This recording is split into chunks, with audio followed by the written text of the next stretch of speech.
I don't think we should delay any further. Fridays, he comes and goes on a rainbow. He is the culture blaster, my friends. You can find him on Polk Street there on the corner at the Royal Grounds. He's Michael Snyder, everybody. Hey, hi, good morning, happy Friday to everyone. Hey, guys, I just got a text from Pat Cipollone. It was help get me out of here. I couldn't believe it. You know, I don't want to get too current events on you, but I know this. As soon as Boris Johnson is officially out of office, Haystacks will finally be able to sue him. A reference to his hair? Sue his hair for copyright infringement. I think everybody. Don't applaud that. That's unbelievable. I know. It's as unbelievable as the fact that Boris Johnson was the PM. That shocked the hell out of me when it happened. Well, we always like your takes, and you came on the right day. For some reason, it seems like it's a show steeped in politics today. But I do want to tell you that I was mentioning to Kim, Kim, because of your review, avoided that Minions film. Thank you very much. Yeah. But it did big business. Somebody, a lot of people still went, even though it was sort of tepid in your review. I'm telling you guys, my kid doesn't even remember to wash his hands. He knew exactly when this movie day was coming out. He knew. Well, it's a brand, and it's a cash cow. They're little yellow capsules, but they're cows, cash cows. And Universal is making bank on them, and Universal... theme parks have them running wild wherever there's a Universal theme park. Trust me, there's a Minion. And speaking of giant brands and properties and trademarks and whatever, look, as sure as DC Comics Superman fights for truth, justice, and a better tomorrow, they changed it from the American way, by the way, globalization, it's become certain. Seriously? It's become certain that Marvel Comics will launch yet another movie or TV show in the company's ever-expanding yet interwoven cinematic universe within weeks of the previous one. Okay.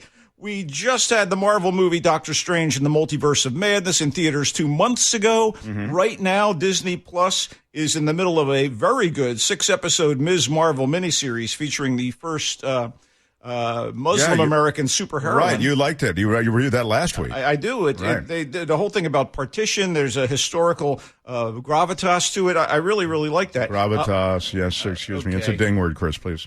And now, because, now Thor, Love and Thunder, the fourth movie, by the way, to headline Marvel's wonderful God of Thunder, Thor, has just hit the multiplexes. And, what can I tell you? It's always... Who plays Thor, Michael? Well, it's always played by the wonderful Chris Hemsworth, who is he's hunky Chris Hemsworth. Oh my God! In fact, maybe that's one of the best things about Thor: the fact that Chris Hemsworth is in there doing the do. I love. Oh my God! Yes, exactly. I know. I can't resist. Go ahead. In any event, what we have here is the magic of Marvel's movies. And, Thor is a classic god. It's not just Marvel. He was the god of thunder. Agreed. And in this case, the thunder is loud and you can't escape it. It's noisy. It's crazy. I totally love these movies. The truth of the matter is that I am a Marvel fanboy. And you're a comic book guy. If you go to your house, you have... And you've literally been, thousands and tens of thousands, I think, of comic books. You're steeped in that stuff. But how about the rest of us who are not huge? Can we go to this or not? You can. Let me just say, honestly. Get on with the review, Michael. What's happened? Have you lost your notes? This is the 29th entry in the Marvel Cinematic Universe. Yes. It's 14 years and counting. That's crazy. And it's decent in the overall scheme of things, and it's helped immeasurably by the return of comedy-wise director, co-screenwriter, and supporting actor Taika Waititi, and a cast led once more by Hemsworth as Goldilocks himself, Thor the Avenger, with the big hammer my God. and the command of certain elements. Oh, look, Waititi made the previous Thor movie, Ragnarok, which is a very funny buddy comedy featuring Thor with Bruce Banner, the Hulk, and it's easily one of my favorites. And so this is the director's second go-around with Marvel, and it puts him in kind of a comfort zone. And it's kind of like a serial. Previously on Thor, look, when we left Thor before, because he's been running around, he was in Avengers Endgame, and he and the other superhero types in the Avengers, had defeated the cosmic threat Thanos and restored the universe to its default setting, I guess. Right. What happened? He took off for deep space with Marvel's ragtag Guardians of the Galaxy, and that's where Thor: Love and Thunder begins. But there's an angry, vengeful alien. There always is. Gore the God Butcher, and he's played with Gore relish. the God Butcher? Oh, yeah. This guy. Oh, my God. Seriously, what the He's played with relish by no less than Christian Bale, and he's after Thor and any other gods in the various mythological pantheons. And adding to the lunacy, Thor's ex-girlfriend, the human scientist Jane Foster, played once more with verve by Natalie Portman, is facing a personal crisis that's going to reunite her with Thor and change her life, probably forever. Look, as much as I enjoyed this, and I did, I chuckled at the dialogue, I was caught up in the action, it seemed a little strained. It's like I'm having superhero fatigue, maybe. And from you, that's a big deal. You can sense, the exertion amid the grandiose superheroing and the frenzied CGI and the quippage. Nonetheless, this is a must for all the fans and followers of the Marvel Cinematic Universe as it moves various characters around the board. But Michael, do I need to have seen the other... This is the issue. This is the issue. Portman and Bale, by the way, bring real feeling and emotion to their performances. This is a more emotional movie than Ragnarok in all senses of the word. And it does have the charm of Hemsworth's Thunder God. And if ever there was an actor born to play a role, or at least be a perfect match of actor to character, it's Hemsworth and Thor. You also get Tessa Thompson as the Valkyrie, and she's the mayor of New Asgard, which has become a tourist destination on Earth. I am not kidding. They're selling souvenirs and what have you. Waititi is back as the Rocky Earnest Warrior Korg. And great Hera, Russell Crowe, is here as Zeus, the Grecian all-father god. So loved Ragnarok. Thought some of these other recent Marvel movies were fine, and this is okay. Look, wait.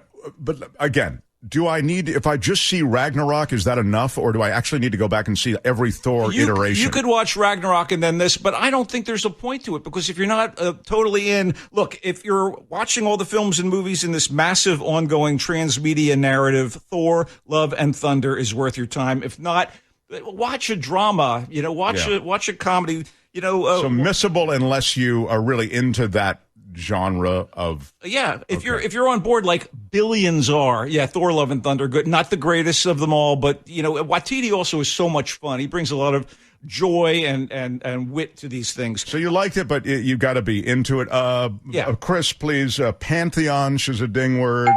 Verve, I would ding, if you would, please, Chris. Really? And quippage, I would definitely ding, please, Chris. That's almost a coinage. I don't even know. Is that a real word? Anyway, I want to get serious. I got a movie for you, for people who don't like superhero movies. How's that? Yeah.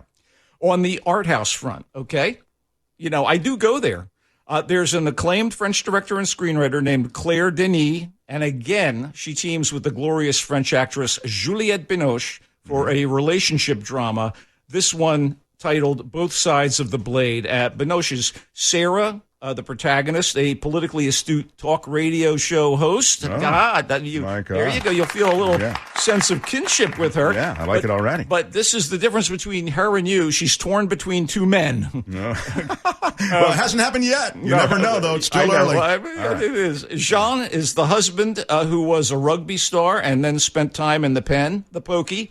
The Who's Gal, the Gray Bar Hotel. My money's on him. Oh, my God. Yes. He had an unspecified crime. And then Francois, the slick once and perhaps future lover who now is overseeing a sports agency. And, here's a kink. He actually offers the floundering Jean a job there. Oh, my God. I like him, too. I'm torn. Okay, go ahead. Meanwhile, Jean must keep an eye on his aging mother, who is the guardian of his troubled mixed-race teenage son from a former marriage. Oh, drama. Make that melodrama, my friend. Oh, my God. But it's a good one. Both Sides of the Blade may be a bit more conventional in its love triangle machinations than you'd expect from Denis.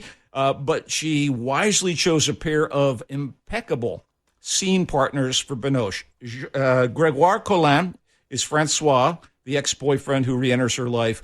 And most importantly, Vincent Landon, is Jean. And Landon is a well-respected, well-regarded French movie star who is as much a character actor as a leading man, and who was most recently superb as the tormented firefighter in the weird and freaky surreal 2020 drama Titan. Here he becomes an increasingly, he has a great range. He goes from slow burning, and next thing you know, he's like kind of despairing. Then he's incendiary as the marriage to Binoche's character becomes more problematic. Denis is masterful at depicting pain and joy in interpersonal relationships, and she, Binoche, and Landon are at their typically fine form for both sides of the blade.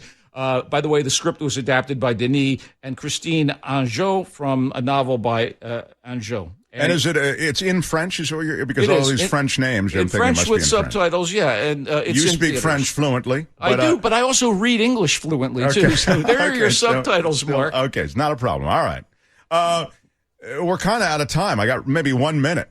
You know, I've been like sitting on this for a while, and I want to talk about it. Our friend Alan White was raving about a movie called RRR. You know, it sounds like somebody laughing, but it's not.